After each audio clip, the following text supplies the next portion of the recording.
पेशावर से मैंगोरा और मैंगोरा से सवात कालाम जाते हुए रास्ते में एक इंतहाई पुरफिजा मुकाम नज़र आता है, जहाँ पर एक इंतहाई खूबसूरत पार्क है। इस जगह का नाम और इस पार्क का नाम फज़ागट पार्क है। फज़ागट पार्क तहसील बाबू में वाक़ है और जो रोड मैंगोरा से स्वात की तरफ और कालाम की तरफ जा रहा है, इस पर ये पार्क बना हुआ है। आइए आपको इस खूबसूरत पार्क की सैर कराते हैं।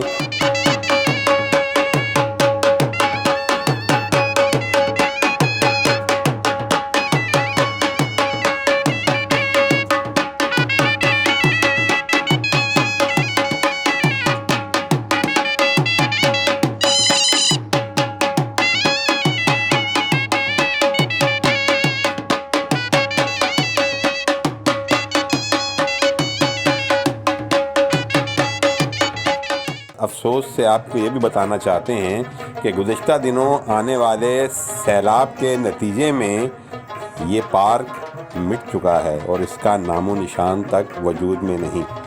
आइए आपके साथ इस पार्क की खूबसूरत यादें ताज़ा करते हैं। फज़ागट पार्क, तहसील बाबू, स्वात।